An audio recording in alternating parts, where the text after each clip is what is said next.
Please join me in welcoming Gary Vaynerchuk. So first and foremost, thank you so much for having me. I am thrilled to be here.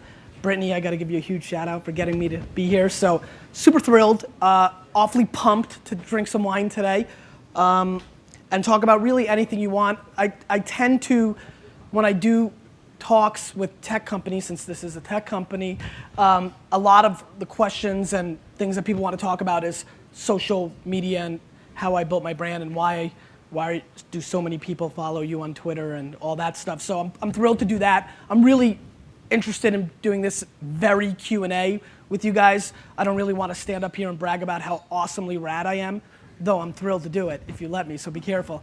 But what I really want to do is, obviously, I want to talk about the wines. We have 3 wines. I want to do that. And I do want to talk about, technology and how I've been able to do some things with a very stagnant wine industry and create some buzz. I'm going to play one little thing. Every time I do these things, everybody plays the Conan O'Brien piece, which is awesome, but he's so much taller than me. I don't really like watching it. So I'm gonna play the Nightline piece, which ran. This, for anybody, probably most of you who don't know who I am, will give you some sort of feel. So this was awesome, except that I was speaking at Futures of Web Apps in London when I decided to air this, so I had no time to buzz it out, so nobody saw it. Sancerre and Sauvignon Blanc, except for the people that actually watch Nightline. Bouquet, or the woody tones of an oak-fermented Chardonnay. As more and more people enjoy drinking wine, there's also the challenge of how to describe it. I like loud. So now, one wine aficionado has dispensed with the hefty vocabulary because he believes that anyone can evaluate a good vintage. Here's ABC's Ryan Owens. Hello everybody, and welcome to Wine Library TV. I am your host, Gary Vaynerchuk. If Wayne's World had a wine aficionado, he'd be it. The Oak Monster. This 31-year-old rabid football fan, notice the New York Jets bucket, is on a one-man mission to uncork the mysteries of wine. We're changing the wine world, aren't we? And it's a Merlot, it's 15% alcohol content. From the office of his wine shop in, of all places, New Jersey, That's bullshit. Gary records a webcast Of all places, 5 days New a Jersey. week. He says each averages close to 40,000 viewers. This is a kick in the nards. I'm gonna trick you, sucker, kind of wine. Look at this color. This is like eating your shoe. I mean, this is a lot of leather. Like the golden locks. And the entire rainbow of flavor exploded into our face. The American dream. Woo! And some of the rainbow even got up our nose. And that's what's going on with this wine. He sucks rocks, eats dirt, anything to explain what you should look for in a bottle. When I describe wine, I describe it how it truly tastes to me. Cab Franc never ever failed to deliver bell peppers. And a lot of people want to use the wine terms, cassis and terroir and all these terms.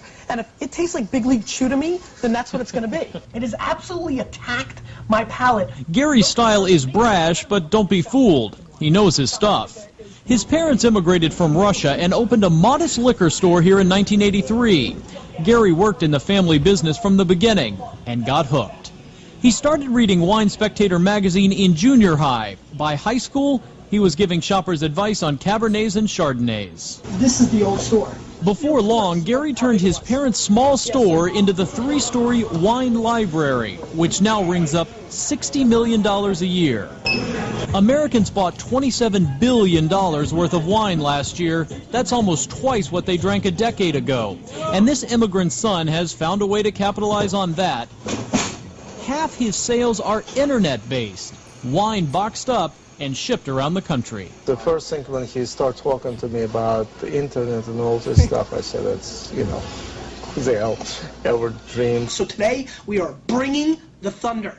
His style has gotten plenty of attention, including from critics, or wine snobs as Gary calls them. They point out he reviews wines he sells, which makes him a good salesman, not a true critic.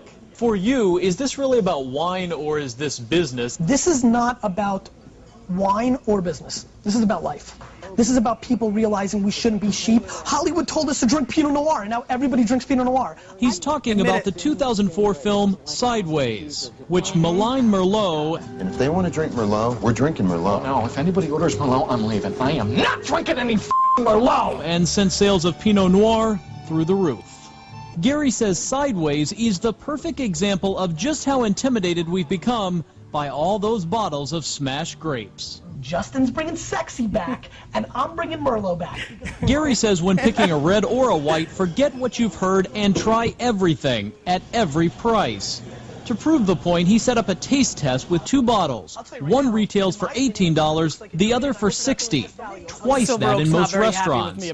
Gary said the cheaper was better, and this untrained palate agrees. I would certainly say it tastes better. I did like the smell of that one better, but I don't always smell my wine. Yeah, I mean, if you want to pop a wine and smell it all night, then maybe this is the way to go. But if you do want to consume it, I just think this is a great example of where price has no impact on the wine industry. One more lesson, Gary says when you're at a fancy restaurant and the server pours you a taste, quit trying so hard.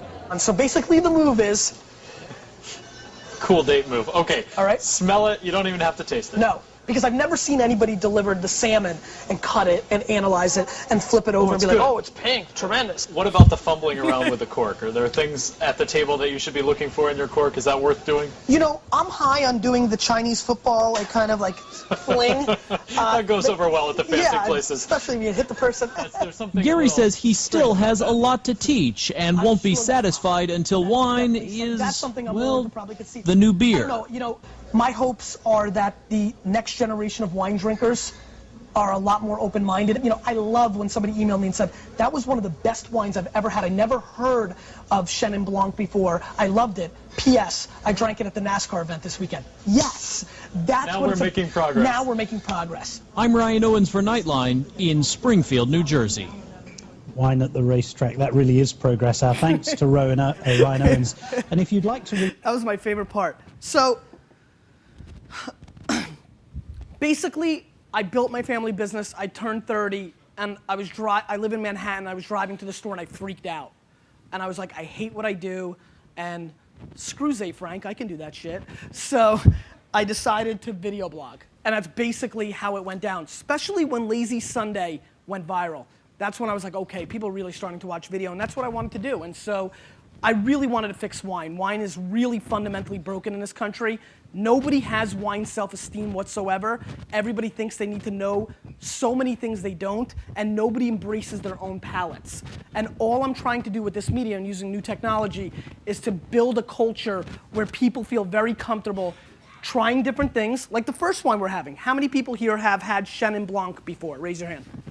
Solid number. It's always good to be on the West Coast. How many people have had Indian Chenin Blanc before? That's good work. Nice. Solid. But the fact of the matter is, a lot of people haven't. And so that's the first wine we're starting with. And so, to me, it's almost irrelevant whether you like the wine or not. A lot of people ask me, Gary, you need to code some sort of schematic, and we need to do something so that I know what to order when I'm at a supermarket or on the wine list. And I'm always like, they're like, what should I do? Like, I answer all my fan email, which is 500 to 1,000 a day. On the flight here this morning, I was very thrilled because the air lasted a lot longer this time for some unknown reason.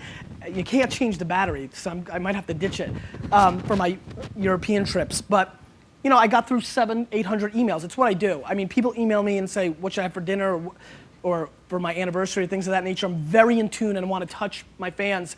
And the biggest question people ask is, can you make it easier for me when I go on a date or when I'm going to the supermarket? And my number one rule, if you leave with anything today, is if you do want to explore wine, promise me that you'll always pick something different.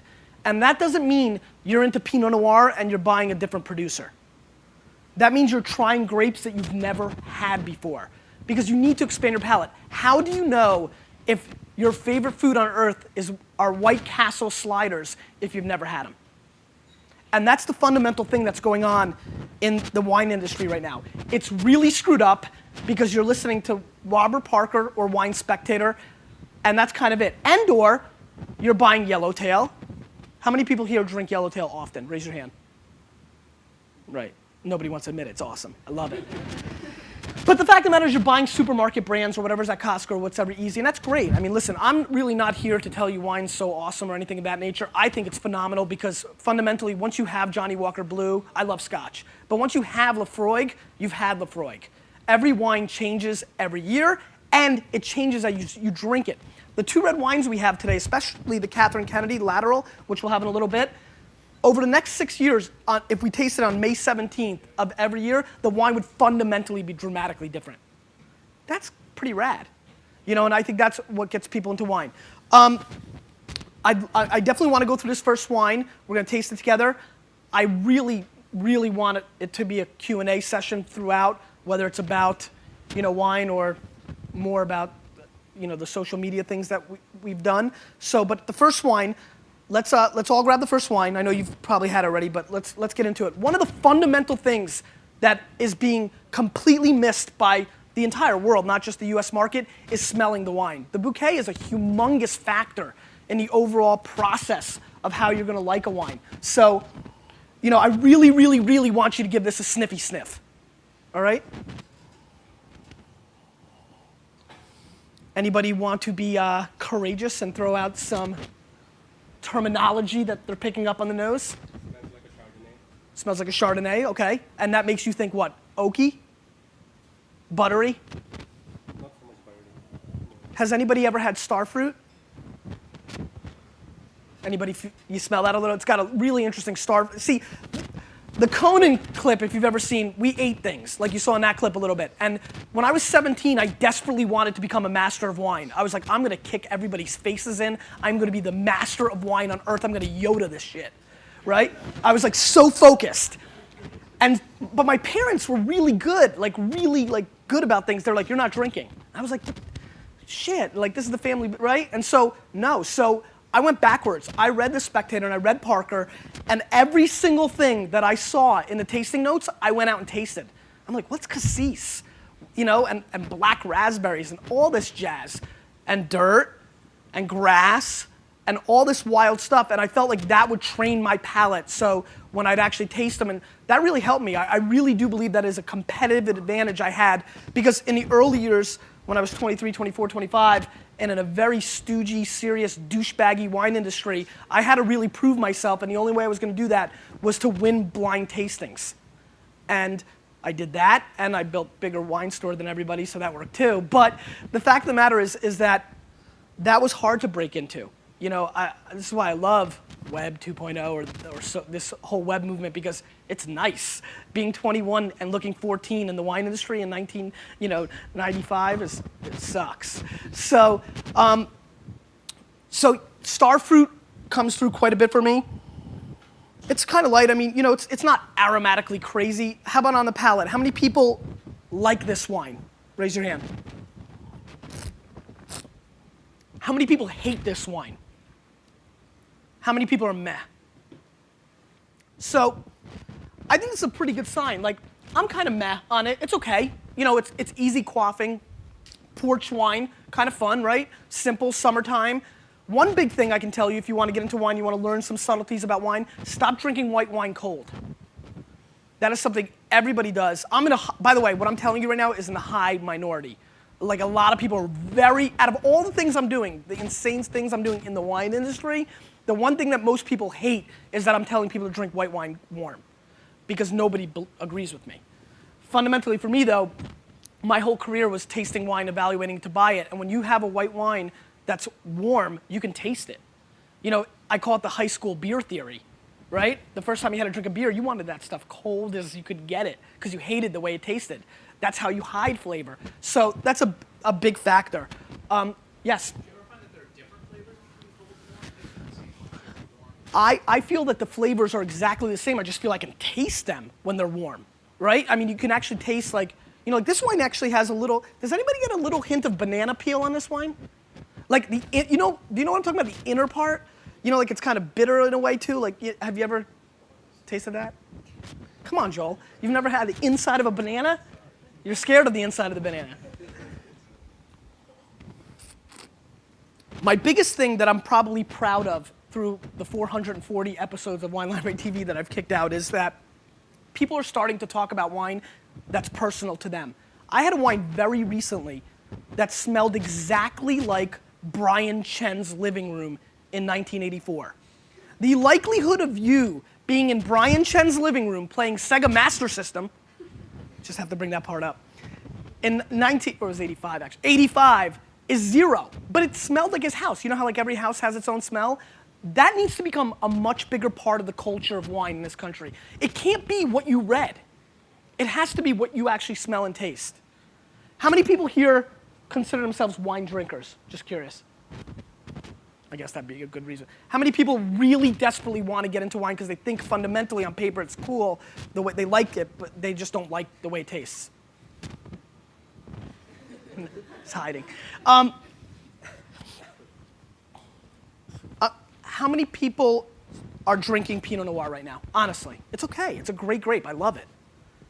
And now, can you keep your hand real high, just real quick? And honestly, lower your hand if you didn't really drink it before Sideways. Oh, you guys were all street cred like that. You were all on it, right? Love this, love it. It's a trend market, and I'm trying to break that because there's a lot of great farmers, and you guys are gonna get this. You're gonna really get this. There's a lot of great farmers right now who are changing their wine formula to get a good score from Robert Parker. They're not letting the terroir speak for itself. And you know, it's funny, as our culture in this country gets more green and truthful and nice and, right, all this stuff, the wine industry is actually going completely the other way. It's becoming much more commercial. People are looking to make more extracted wines. Wines are being made in the chemistry room, not in the land, and that's a problem, and that's something I really want to try to reverse and get people comfortable in liking what they like. The fact of the matter is the wine self-esteem in this country is zilcho.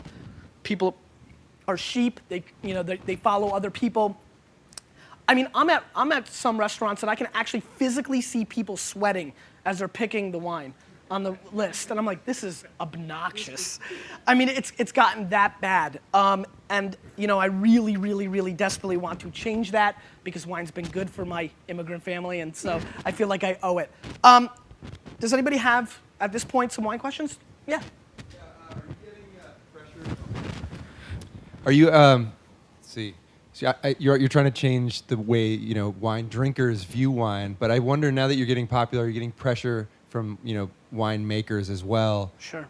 To, promote their wines. Like, can you please just talk about, my wine and say some good things? Sure. While we're doing this, let's finish this and we'll get to the next wine. The second wine I want you to drink is the Merlot. It's one with the white label, and we can just pass it on down. So, before I ever started Wine Library, so the big thing that people made fun of me or called me out on early on when I started Wine Library TV is that I was a salesman. That I own this store and I have this show and I'm gonna tell you that I like the stuff I have a lot of, and I guess, right? And so I was very concerned about church and state early on. But before I ever started Wine Library TV, we were one of the biggest independent wine retailers in the country. There's enormous amount of, I don't call it pressure, I'm completely on every winery spam PR list, and I get hundreds of samples sent to me every day, but that was happening before too, because we were one of these enormous buyers. Where what's been tough is I built my business on positivity. For example, some of you might know that I declared today Good People Day on Twitter. It's getting big, just saying. So I built my business on positivity. So I had nothing but phenomenal kick-ass, you're our son, Gary relationships. And now some of those wines have been on Wine Library TV and I've told people to flush it down their toilet, and that's hurt our relationship, as you can probably imagine. So that's been weird. That's been very tough for me. I don't have the DNA to be a critic, actually. I hate being disliked. Like, nothing makes me more sad than making front page dig, because I have to read the comments and they're all very difficult to read. So like, it's really not in my DNA to do what I do, but for some, I don't know, I love it because I get hundreds to thousands of emails a day from people that tell me things like, thank you so much for doing this show. My dad and I are now friends because we have something in common. Like, that's the kind of shit that's like, oh my God, that's like, I'm like, who cares about anything? That's like, I want to save that. Like, that's legacy over currency, which is something I believe in very, very heavily. So I definitely think I'm onto something. 87,000 people watched yesterday's episode. That's a lot of people you guys are familiar with the scene. It's a non-tech show. It's 25 minutes long. And so it's exciting. More wine questions or tech questions or anything? Anybody? Yes. You were talking that you don't like the commercialization of wine. I was wondering if you could talk a little bit about the processes you don't like the ingredients, or what it is that you don't like in commercial wine. Everybody's trying to extract the grapes. You're putting egg whites. They're trying to make the wine as high in alcohol and as big as possible. Even the Pinot Noir that we're drinking today in the market tastes and looks nothing. And I know you've been drinking, right? Looks nothing like the Pinot Noir that was out 5 years ago. The Pinot Noir that I grew up knowing and loving, you could see your fingers through the glass. That's Pinot. It's a light grape. The Pinot Noir we have now, looks like it wants to punch you in your face. It's like so black and bold, and it's a completely different animal. And it's really made for, a couple of critics that have obnoxious, not a little bit, obnoxious market power.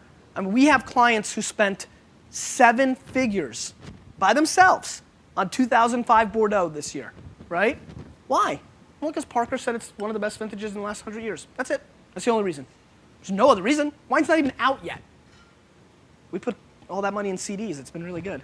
It's an amazingly interesting market. And, for me, I feel like we're starting to make progress with the show only now because my own fans, the Vaynerchuks, they call me out now. They're like, you're an idiot, I hate that. And I'm like, great, thank you. You know what I mean? So it's pretty interesting.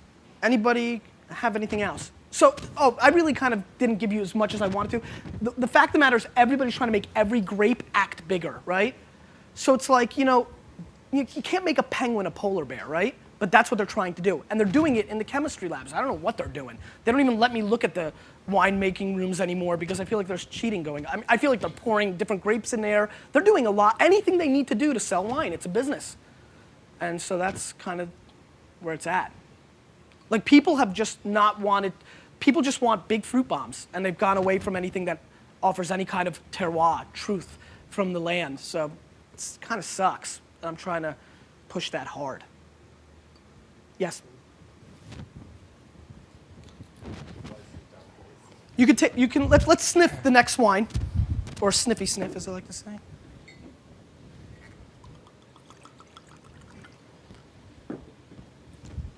Who's brave enough to admit that they started shitting on Merlot after Sideways and they were drinking it before? Good for you. See, that's awesome. Both wearing green. Big ups to the New York Jets. Just got to get that in real quick. Yes. So, but it's right? I mean, that's what it is. Speaking of 2005 Bordeaux, right. So I personally actually like Bordeaux a lot. Sure. That's what I not grew up drinking, but that's kind of how I got into wine. My dad was a big fan of Bordeaux. So I actually missed most of your episodes on Bordeaux. So it wasn't until a few weeks ago I've actually found out about the fact that 2005 is supposed to be this revolutionary year. And I was fortunate enough a couple of weeks ago to try one of the 2005 at some wine tasting, and I really liked it. Now my question is it too late to actually buy some of the good 2005 Bordeaux? So let me tell you real quick what's going on with 2005 Bordeaux. Bordeaux in this country is sold on futures. You buy it 2 years before it comes out. That's just a really cool thing those guys figured out to trick everybody on. Brilliance.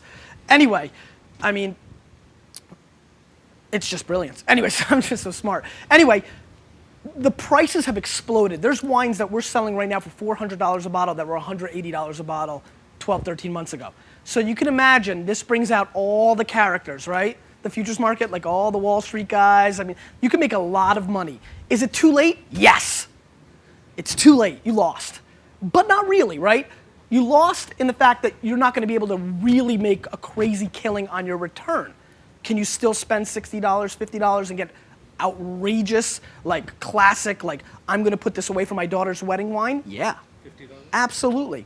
And more importantly for everybody in this room, when Bordeaux is awesome and it has a great vintage, it kills it in 15 and under. Even with the crap ass euro, there's still some really significant good buys between $12 and $18 in 2005 Bordeaux. And what's great about Bordeaux as a whole, we're generalizing, is they tend to be more balanced. They tend to. They blend a lot more, and they do tend to be a little bit more towards the terroir. And so it's just not over the top obnoxious like me. It's a little bit more calm. So Bordeaux is very classic and very food friendly. A lot of these wines that we're getting out of Australia and California right now are just so big, they overpower your entire meal. I mean, have people felt that? Have you had wines? I mean, you know, that's a big head shake move right there, right? but you love it. But that's awesome, and you should embrace that. But the one thing you should not do, and I don't want people to walk away from the big fruit bombs from Barossa or California that are massive and taste so good and being seduced by the fruit. I just want people to try other things. It's like, how many people here have had Chateauneuf de Pape? Raise your hand. Solid. You were quick. You like Chateauneuf de Pape? You were like, yes. How about Chinon from the Loire Valley in France?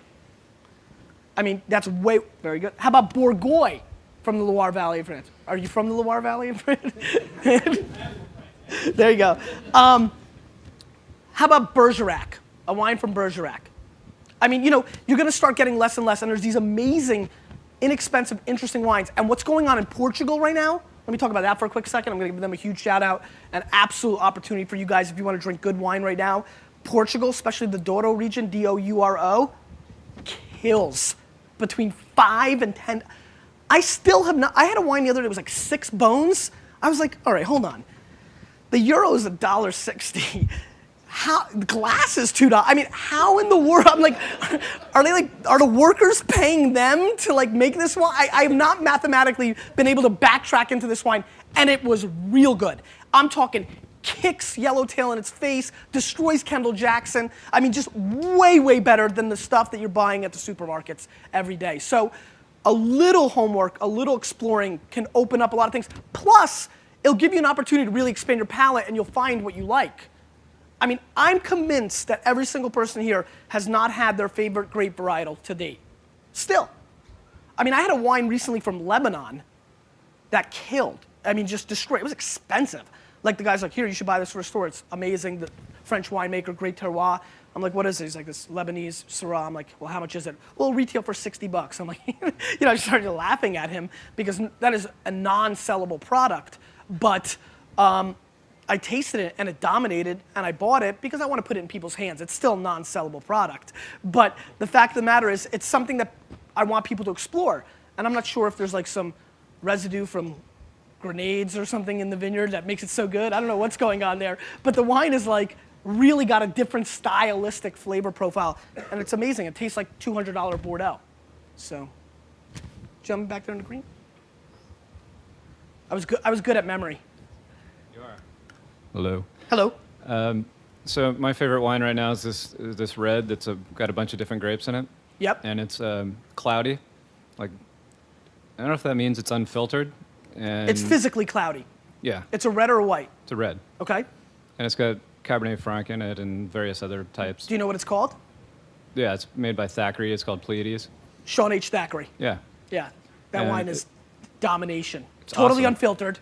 Yeah. That guy is a killer. That guy is, I think one of the first 10 wines I ever had was a Sean H. Thackeray. He makes a wine called Orion. Yeah, I have that too. Yeah, that is kind of expensive though. It's overpriced, but Pleiades is great. I mean, it's unfiltered. It's completely unfined, unfiltered, real throwback process. So are there a lot of unfiltered wines, and what's your opinion on them? I was going to ask. There are a lot of unfiltered wines. I mean, he's really raw. He wants it to be like, as true as possible. Have you spent a lot of time drinking wines from the south of France? Roussillon, the Languedoc, Provence. You need to go there and you need to go there now. Like now, you should leave. Seriously. I mean, like, that's where you need to roll because you'll find wines between $10 and $25 that are gonna give you the same pleasure level as that Pleiades. And the fact that you enjoy that wine, do you mainly drink New World California wines for the most part? The fact that you gravitate towards that wine really indicates that your DNA is in the place of really looking at some of these more Southern Rhone. Have you had a Chateauneuf de Pape? And what did you think of that? I mean, again, you could have had a suck-ass Chateauneuf de Pape. But yeah, understood. You need to definitely look at Languedoc and Provence, especially for everyday wine. Do you have everyday wine? Do you drink, and what do you drink for that usually? Well, you're a baller. What was I thinking? I don't roll like that. So I think it's great what you're doing at the intersection of the consumer and the retailer. Sure. And kind of bringing them close, kind of getting rid of that, the prestige, the chateau, the scripty font, all that hoity-toity stuff. But you're also telling a story and you're bringing people closer to that. What do you think wineries or winemakers could do to get people closer to it? You know, you don't have to go behind the scenes at French Laundry to enjoy that, but you want to engage with people on that level. Well, what would you recommend wineries do? I would recommend giving a crap about their customers. You know, physically caring. Because right now, especially you know, in this state, what they want to do is they want to bring you on the weekend and charge you $10 for a glass. That's what they want to do. And they want to figure out how to get into Walmart and Costco and how to put the right, wineries spend more time now spending on what's the right animal to put on the label that's going to seduce you guys to buy it than they do about the product they're putting out. And more importantly, because I don't even mind about the product they're putting out, because to be very honest with you, 98% of the market doesn't know anyway, between a lot of the variables, they just don't care about their consumer. You know, I mean, have you looked at a winery website lately? I mean, where is the good one? I mean, it's very, very difficult. But there's more and more cool things going on. And clearly, you know, as technology races ahead, you know, the wine industry will be 5 years behind, but you know, 5 years behind from today is actually decent. That's when some good stuff started happening. So I think people are starting to say, oh, maybe, you know, I cannot believe there is not a video blog right now about them working the harvest. There's a lot of nerds that want to see that stuff. I don't want to see people pick grapes. There's a lot of people that do, right? And so there's little things they can do. You know, if one of these wineries gets a quick phone, they might be able to do some damage. You know, so I mean, there's just a caring and an understanding of where the marketplace is. The explosion. I created a very non-scalable app on Facebook the day the platform came out. It was called Ask Gary. My theory was brilliance. Ask me a wine question and I'll answer it. And so, but you know, very scalable. Anyway, it dominated. But what's funny about it is the questions blew my mind. You have to understand, 10 years ago, I was 21 and I wanted everybody who was 21 to be into wine. I'm gonna, you know, make it, let's go, come with me, right? And you know, I'd come to a party and I'd bring a bottle of wine and everybody'd be like, dude, you're such a dork, put that down to do a keg stand. You know, it was like, there was no interest whatsoever. But now there is far more interest, even at the 22 to 28-year-old. I mean, there was a kid from the University of Alabama who asked me a question about Bondol. That's unheard of. That's unheard of. That's unheard of now. You know, but technology's changed the game. I mean, when I wanted to learn about wine when I was 17, 18, I actually had to go to the library and get like Hugh Johnson's wine books. God forbid I had the internet.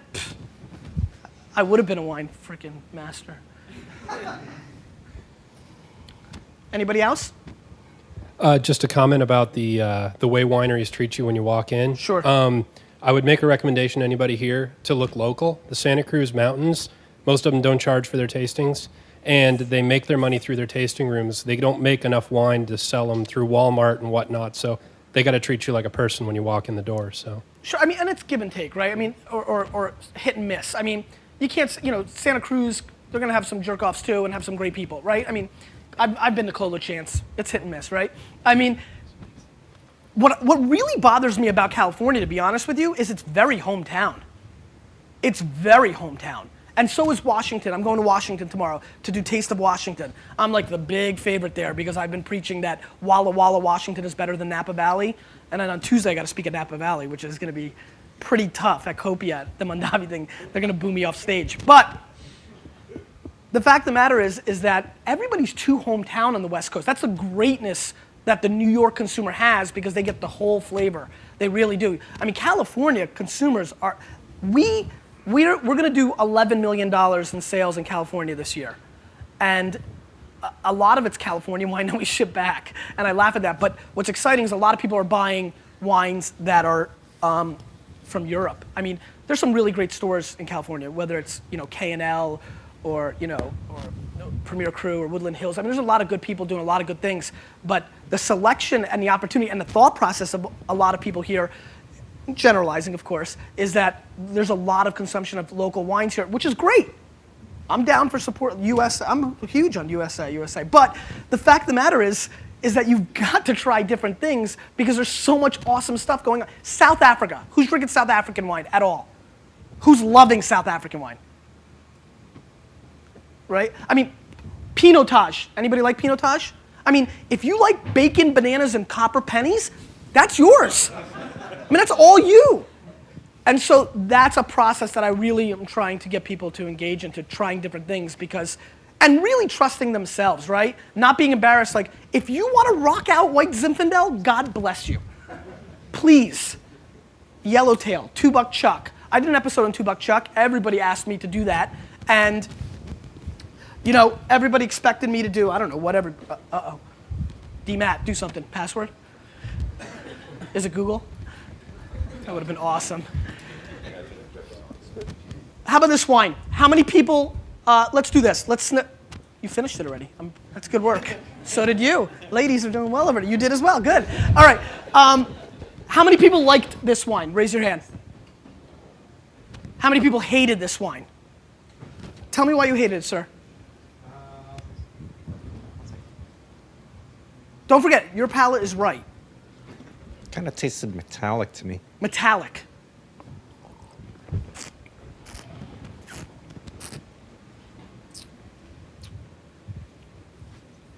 You ate more metal than I did. No. Well, I get anise as well. I mean, it has very bitter back-end tannins, and your mouth is much drier than it started. So this is a dry wine. I do get a little aluminum bat, right? A little bit. So this is not crazy fruit. This is kind of balanced for Merlot. It's got a very heavy, dark black chocolate finish on the end. Are you guys picking that up at all? Do you get the little cocoa chocolate kind of thing going on? The nose a little bit? Let me just show you this. I think you might get a kick out of this. Right, when I hit home here, it doesn't work.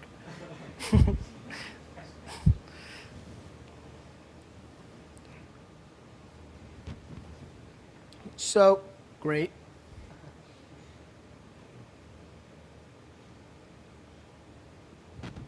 How do I get this to slide over? Slide. Top bar, thanks. Thank you.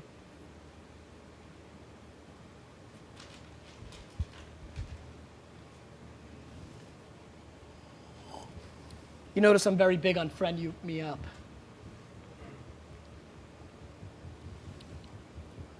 So this episode, so like $2 Chuck, right? How many people here have had $2 Chuck? Awesome. How many people were obsessed with $2 Chuck for a few minutes? Nice. So I'm really big on showing this show mainly because of my hair.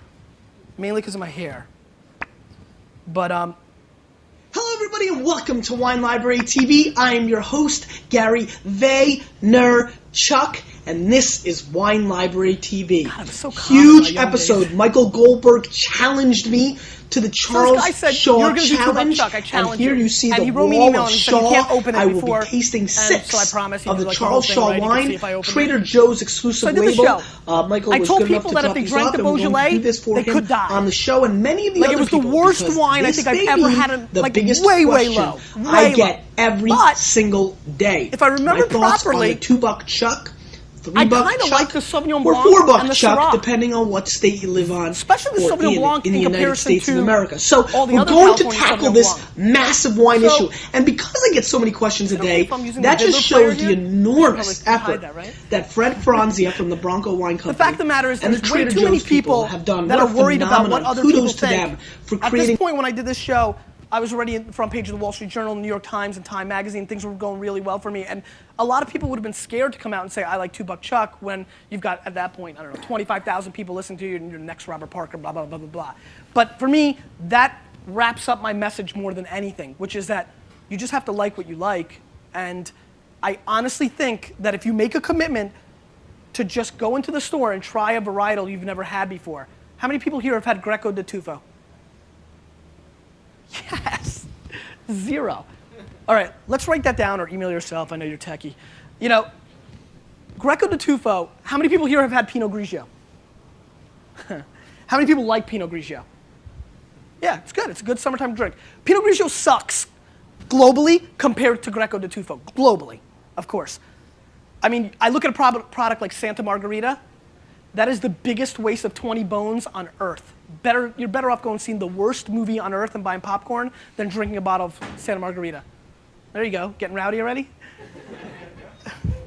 It's Yes. You actually sound like Jim Cramer a little bit on the video. But yeah, that's what my agents keep telling everybody. he's right. So whenever I go to a restaurant, and since I'm French and I go there with my friends, and they all look at me and say like, "Oh, why don't you pick the wine?" Like I already know better. Reverse stereotype, right? Yes. Right? They're prejudiced against you. So frankly, most of the time I really have no idea of what I do. But you put up a good facade, right? Of course, yeah. Of course. Yeah. All right, So good work. So I'm screwed with everybody here, but at least could you tell me, like, could you give me some tips on how to get really the best wine on a menu? Because it's not necessarily the most expensive one. Yep. It's not necessarily the cheapest one either. Sure. I mean, price has no impact whatsoever. I mean, I went to Crew, which is a big-time restaurant in New York City. Has anybody ever been there? Awesome, right? You liked it? I mean, crazy wine list. Did you have a good time there? It's nice, right? How about Veritas? Has anybody been to Veritas in New York? You been there? Really? I mean, these are crazy wine lists. And I ordered a $630 bottle of red Burgundy from 1990, which is the killer vintage. Decanted for 2 hours, did all the right things. The wine was so boring, it was devastating, for lack of a better word. There is no perfect science, right? You know, like I said before, really, if I had my way, when they gave you that list and you'd look at it and you'd say, Condru, I've never had Condru. You probably have because you're French, right? And you've drank some wines from the Rhone Valley. But, you know, whatever it is, if I can get to a place where you look at a wine list and say, Petit Verdot, 100% Petit Verdot, I've never had 100% Petit Verdot. I want to order that and you can remember what you like, then I've basically accomplished my global mission. That to me that's the place you need to be, because if everybody does that and cares enough about wine that they're kind of into it and remember what they like and didn't like, well then in 6 months to a year, you're gonna have everything you need to go everywhere and make decisions. I mean, there's nothing I can do besides this secret software I'm working on with this kid where you take the picture with your iPhone and it gets emailed, and then based on your friends' selections and your selections, it aggregates, and your favorite wine and the wines you've liked in the past will email you back within 3 minutes. If I can pull that off, then I'll have something. But other than that, it's really best off that you just try a different wine every time. So let's talk about ask. God, you saved me, thank you. So here's my fundamental global rule about a restaurant wine list. You come in, you sit down, whether it's a waiter or a sommelier comes over, and you say, I need some help. You know, usually they say, would you like some help? You go, yes. You ask them, what do you think? It's very important we say it that way. If the som, he or she, recommends you something, you never listen to that person for the rest of your life. Because fundamentally, they have no idea what you like. And that goes true for a wine store as well. I actually fired an employee not too long ago because he did not listen to this is my cardinal rule. You can't have somebody come in and say, hey, you know, I need some help. What would you like? I'm looking for some 6 bottles of red wine. You can't go and recommend something because you have no feel for the palate of the person in front of you. You have to ask them, what have you liked in the past? I built my business on people coming to me and saying, I like Silver Oak, I like Caymus, I like Chateau Montelena, and I would give them things similar but different. And that's what should happen. If you ask somebody and they come over and they say, you know, what do you think? And they say, well, you should try this, it's a great Merlot, we just got it in, they're out. Order something else, and but if they ask you, what do you like? Now you're going in the right place. So asking is great, especially if they ask you back. You know, what do you like? I mean, how many people here like red Zinfandel? Not the pink stuff. I mean, that's a spicy, racy wine. Do the same people that like white Zinfandel, do you guys like Sangiovese? Like Super Tuscans? You know? I mean, there's parallels. Some will fall off, but it's a progression to the next step, right? Not the next step better or worse, just a similar flavor profile, a little different. How many people here how many people like red Zinfandel and have had red Zinfandel? Raise your hand real quick. How many of you have had Primitivo from Italy? Good number. Clear. Somebody did something right. It's good. Does anybody have a preference? How many people like the Primitivo a whole lot? Really? Well, it's the same grape varietal, but it's not a trick question at all, because Primitivo's terroir, where it's produced from, is so fundamentally different than Napa or Paso Robles or wherever the Zins that we sell are. It's a totally different animal. It can be, except when a lot of producers in Italy now go into the room and try to make it taste like the California stuff that gets 93 points because Turley Zin is hot. you know? So, all right, one more time. How many people hated the last wine? I'm just trying to get a feel for myself. This is important data. You hated it, huh? Why? Dusty.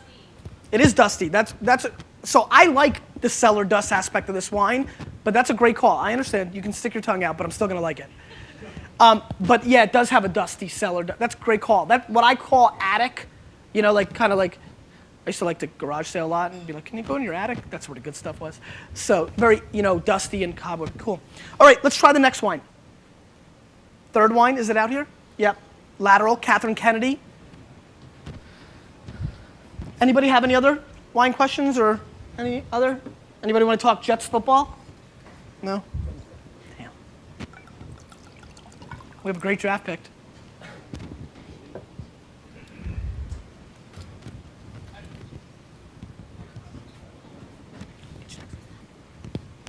So you mentioned your epiphany came when you were driving, you know, on the road one Sunday, right? And you said you were just miserable. It wasn't Sunday. It was November 14th, 2005. So why were you so miserable before, and are you still miserable, or are you much? You know what's so funny? I wasn't miserable at all, right? I repositioned my family. On November 13th, I thought I was the happiest boy on earth.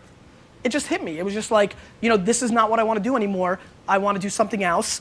And basically I walked in and told one of my stock guys, go to Circuit City and buy a camera.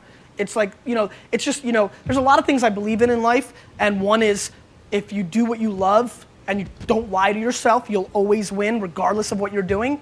I just don't lie to myself. And that day I was driving to work, I'm like, I'm 30 years old now. Do I like where I'm at? Am I closer to buying the New York Jets? No. All right, I don't want to do this anymore. There's too much cool stuff going on. A million people just watched Andy Samberg, who came from the internet, do a skit on SNL. Wine has no hero or somebody that's doing something interesting. And so I just, you know, I was happy then. I was only not happy for about 28 minutes. You know what I mean? It was just that drive that I just knew that I had to do something different. And I did. Yeah, so I have more of a question about the website that you built and you know, the social media part of your business. So do you have an engineering background, and you know, how did you I built my empire in Control-C, Control-V. That's what I always say. Nice. So I did something very smart, luckily. When in 2000, when things were tough, in 2001, especially in New York after 9/11, I hired 2 devs, pretty cheap. And one of them, Eric Kastner, he wrote Spell with Flickr. That was his first big internet fame. Behind my back during store hours, God damn it. I actually pay him to read RSS feeds at this point. He can't stay focused. That's why every product we launch is like 9 months late. I hired a couple devs, and you know, we all sat in a very, I mean, I had a small family business. I mean, right, you saw that big picture that you guys just saw of the store now, but before it was 4,000 square feet, and our entire office, which we were doing like $20 million in internet sales, was like this big, and like 9 of us sat there. And he sat right next to me, and on his first day in 2002, oh, this is awesome, first time there's some really good, this is gonna be good, I'm happy to tell this story. The first day he started was like January 2002, he looked over at me and goes, why are you using Yahoo? Go to Google. And this is true, it gets better. I go to Google and I go, this is stupid shit. It's a blank page, this is not gonna do shit. You know, I mean, so, but he, you know, he's like, you need to read Jason Kotke. I'm like, what? You know, read Waxy, what? You know, here's Flickr. And so we had this great culture, and I was so zoned in on selling stuff, which is so anti what this culture was, but every day I'm sitting there and I'm learning and I'm watching and I'm learning, right? And so, you know, YouTube was huge because we caught YouTube crazy early, and watching it, because the day American Idol debuted in America, I registered becomingfamous.com during the show. I was like, this is huge, this show is gonna be huge, which I was right, but I'm gonna make a website that's gonna replicate it. But I had very evil intentions. Like, you were gonna sign up and I was gonna own like 15% of your life, even if you were like a 3rd grader who sang, right? But, you know, this was my intention. And so when YouTube came out, we caught it real early, and I was like, wow, this is kind of what, you know, this hurts when I think about it, but, you know, back then bandwidths were insane. And so anyway, I watched YouTube really carefully, and my grammar is obnoxiously horrible. So I missed the whole blogging thing, right? And I watched that go, and I was like, this sucks, you know, just watching it. And so as soon as video fell, and I wasn't big on the, you know, I didn't get on the podcasting, you know, audio and all that, you know, kind of I let Ev have his mistake. And then, you know, but when video was right, I jumped in pretty hard. So the thing that you know, you have to understand, what's going on now, right? What's really happening now is that people are interacting and socializing, right? Social media. My fundamental DNA is I love people. Like, if I can hang out with people all the time, I just like people a lot. Like bad people too, right? Like, I feel like they're good. I feel like you can fix them. So this whole movement is kind of built for me. And I'm also very much into Hustle 2.0, which is I answer every email, everyone. And that's like, you know, big time. And keeps me in tune with the fan base and my friends. And so, no, I have no skills whatsoever, you know? I wanted to learn how to code in Ruby on Rails. I had this like epiphany morning the other day. It wasn't like the same kind of epiphany. By the time I got into the store, I was out. So, but I was hot on it for like 18 minutes. I have a question about storing wine.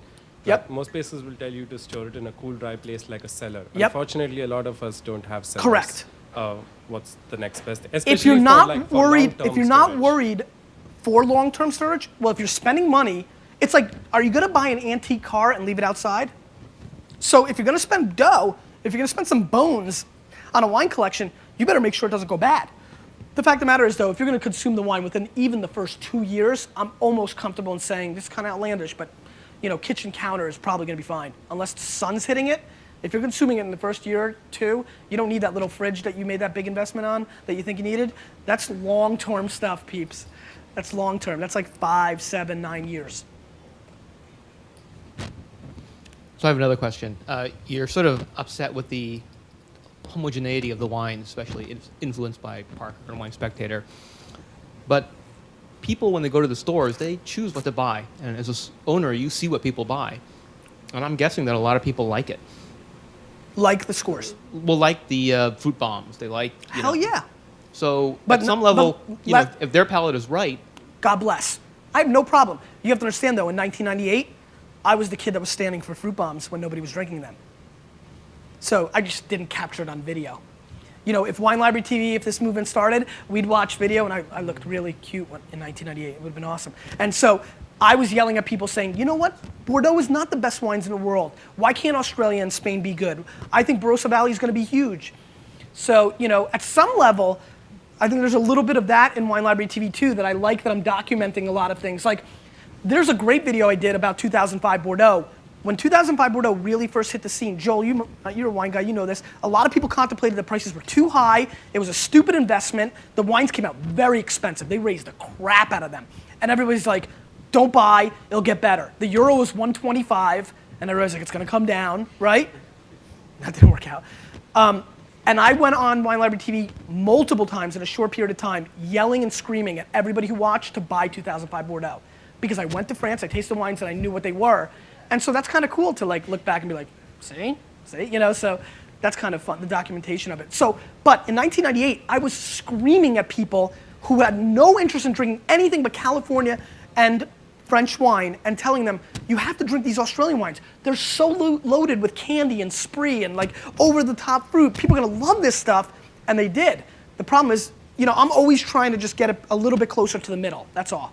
I have no problem. Just 2 days ago, I did a show on how I even am getting back into the fruit a little bit more, and did an Australian show, and one wine was really good, one wine was terrible.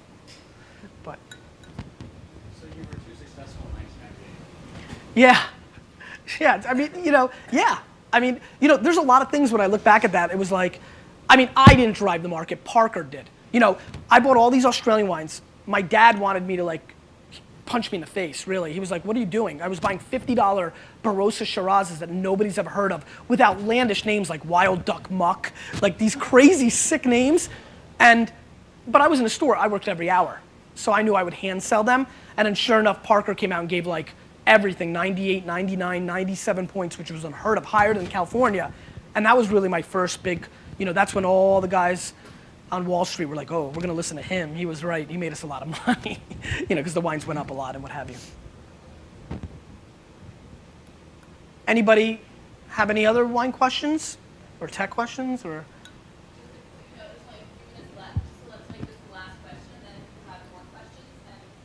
And I want to break down this last wine because that's really. Oh, okay. Yeah, Yeah. I'll do that quickly. I'll do it quickly though. Is this the last? This isn't good enough to be the last question. I was just wondering, so both these reds are good, especially this last one. Right. It's got a lot of flavor, but almost no smell. And maybe that's a function of the glass being too small, but am I nose impaired or? So let's get into the wine because you went into something really great, and we can talk about young wine. I mean, I get some things on the bouquet. I mean, I definitely get wood chips, like landscaper wood chips, like big time. I get a little oak monster. Be careful of the oak monster. He will get you. Big time. But you're right. It's aromatically challenged, which is always a problem for me because I'm big on the nose of a wine. The fruit is really pure and clean. It's good. So, I just did something. While we're here, we got a couple seconds. Take your next sip, really mouthwash your palate. I want you to, or before you do that, I know I got you in midstream. Drink it the way you drank it before, or if you just drank it, try to at least capture that in your mind. Now mouthwash it. I guarantee you'll be shocked by the difference of flavor profile you're gonna taste. Get real loud.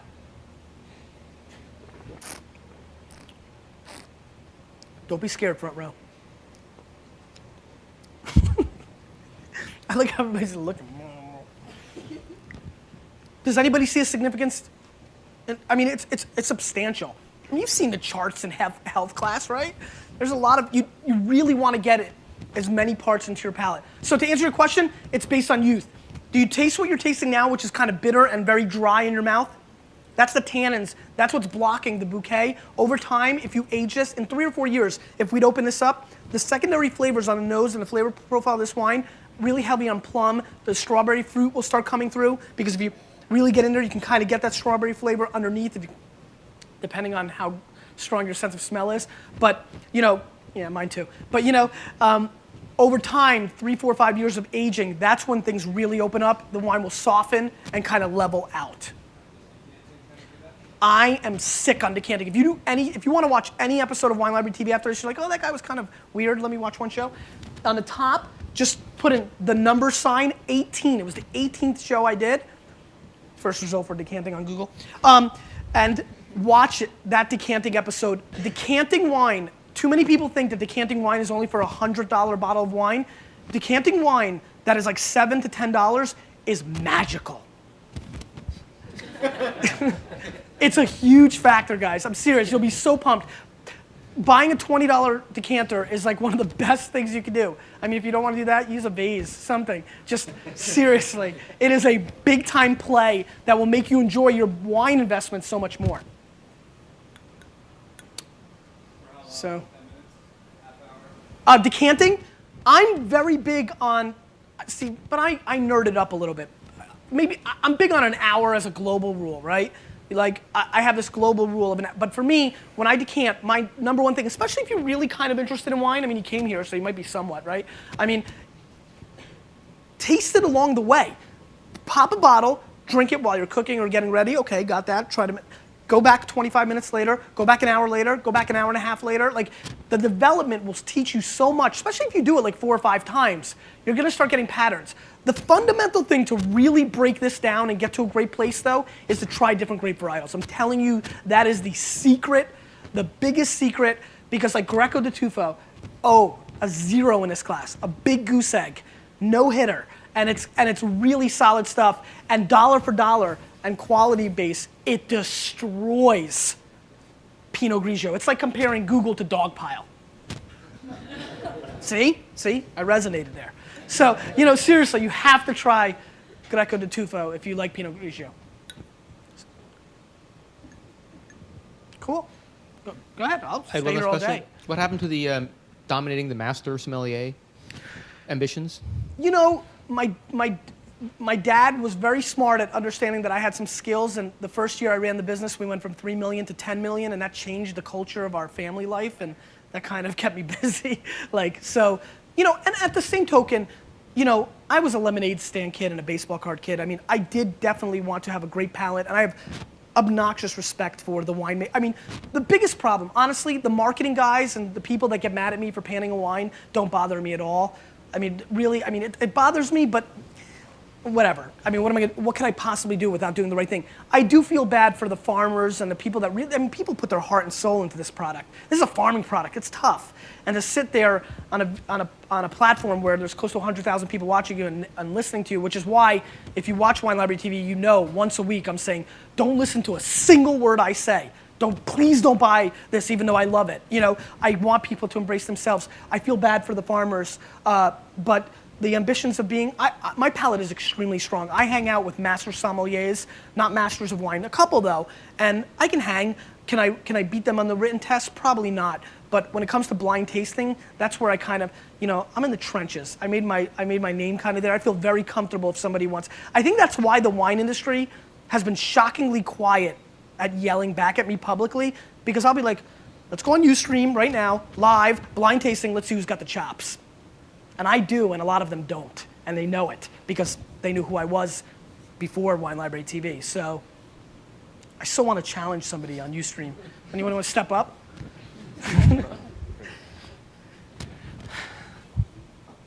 That's it, or I'll keep asking. Keep asking. So how you should go to Ask Gary on the application. How reliable is your palate sort of, you know, over time? I sometimes find that I love a wine and then 2 months later it just is terrible. Sure, I think your palate changes all the time. Is there a food that you used to love that you hate now? Maybe. That's the answer. I mean, I've done a really crazy thing with tomatoes. I went from loving to hating to loving. Sea urchin's real crazy. Was super down on sea urchin. Now it's the only thing I order. So I think your palate changes, right?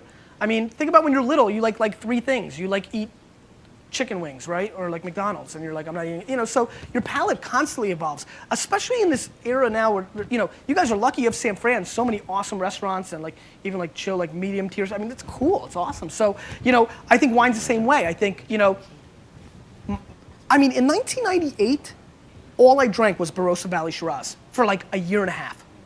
Now I make fun of it every single day. But I mean, it's just where I'm at. So I think people change, I think your palate changes, and I think things change. So, yes.